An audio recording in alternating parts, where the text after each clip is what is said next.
సరే నన్ను తిట్టాడు, పవన్ కళ్యాణ్ తిట్టాడు, మన ఆడవాళ్ళు తిట్టారు. కడాన పవన్ కళ్యాణ్ అన్నాడు, ఒకటే మాట అన్నాడు భరించలేక మొన్న మీటింగ్లో, అవునయ్యా నాకు 3 పెళ్ళాలు ఉన్నారు, నువ్వు నాడుగో పెళ్ళాగా రమ్మన్నాడు.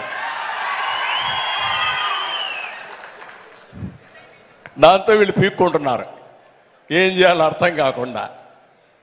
కనీస సాంప్రదాయాలు రాజకీయాల్లో విలువలు లేవా అని అడుగుతున్నా. అంటే ఇంత దగాకోరు రాజకీయాలు, నీచమైన రాజకీయాలు, ఇవన్నీ చూస్తే చాలా బాధేస్తుంది. అందుకనే మీరందరూ కూడా గుర్తుపెట్టుకోవాల్సింది, ఒక నేరస్తులు,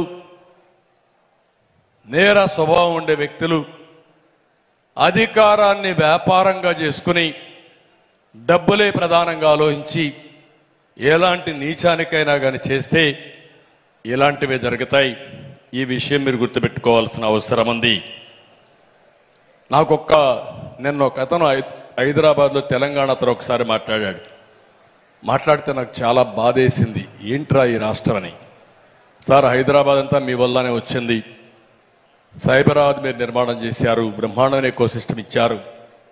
ఈరోజు ఏ మారుమూలకు పోయినా ఆ అభివృద్ధికి మీరే కారణమని మనస్సాక్షిగా అందరూ ఒప్పుకుంటున్నారు. నేను నిన్న మొన్న ఆంధ్రాకు పోయాను.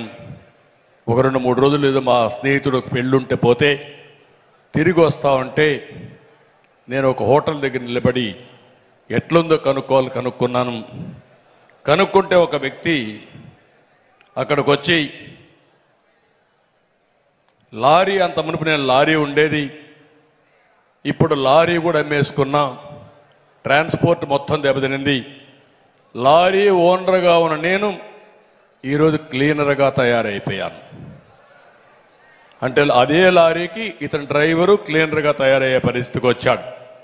ఒక్క నిమిషం తమ్ముడు, లాస్ట్లో ఆ లారీకి డ్రైవర్గా తయారయ్యే పరిస్థితి వచ్చాడు.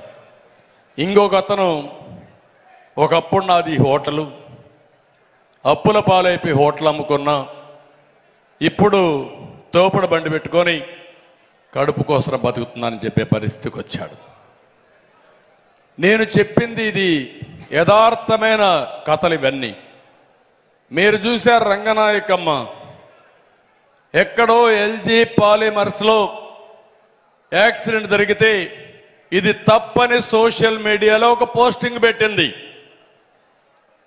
మనసు చంపుకోలేక ఆవిడ ఎవరు లేరమ్మా, ఎవరు లేరు, ప్లీజ్ ఎవరు లేరు, ఏది లేదు, కూర్చోండి.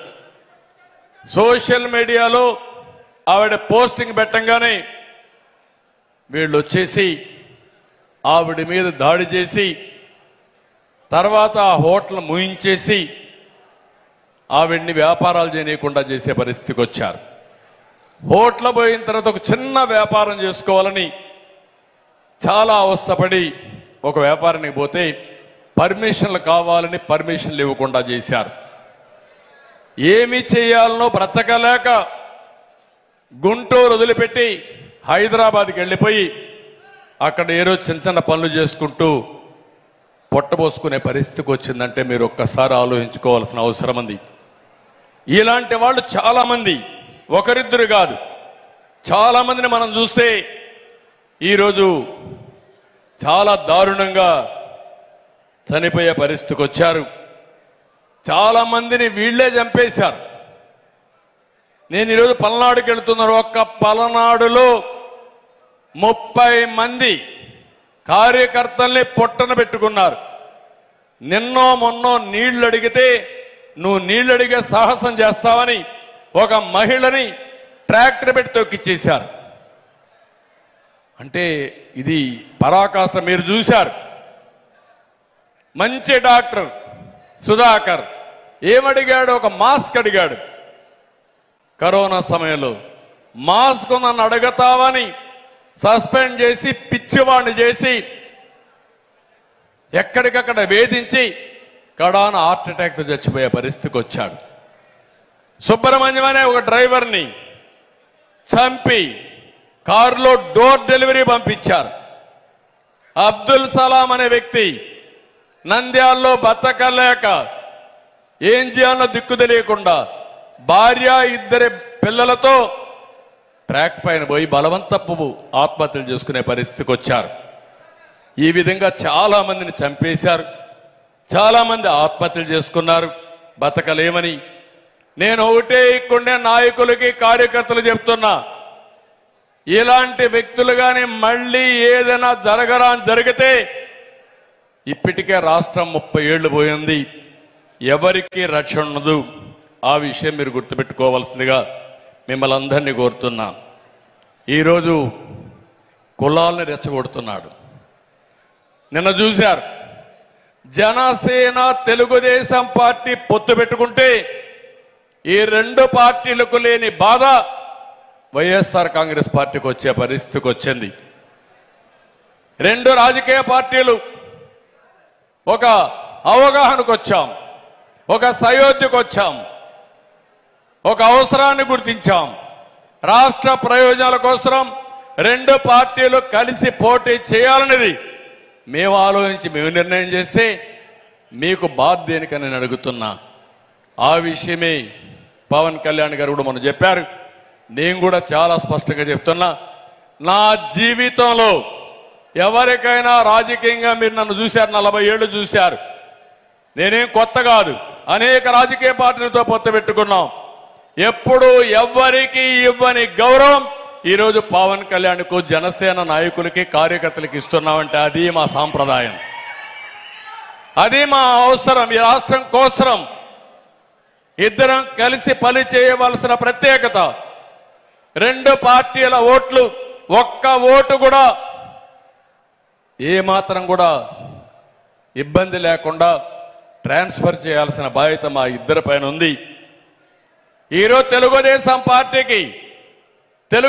పార్టీ అభ్యర్థులు 151 మంది కాదు, 175 మంది అభ్యర్థులై జనసేనకు 24 కాదు 175 మందిని గెలిపించే బాధ్యత జనసేన కార్యకర్తలకు నాయకుల పైన ఉంది.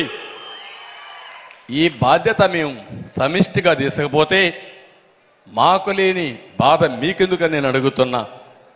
అదన్నీ మీరు చూస్తే కులాల మధ్య, మతాల మధ్య, ప్రాంతాల మధ్య చిచ్చు పెట్టి చలిగాల్చుకునే రకం వీళ్ళు. ఇంకో పక్క మీరు ఒకసారి చూస్తే ఎక్కడికక్కడ రెచ్చగొట్టి తద్వారా రాజకీయ లబ్ధి పొందాలనుకుంటున్నారు తప్ప ఇంకొకటి కాదు. ఈ విషయం కూడా మనం గుర్తుపెట్టుకోవాల్సిన అవసరం ఉంది.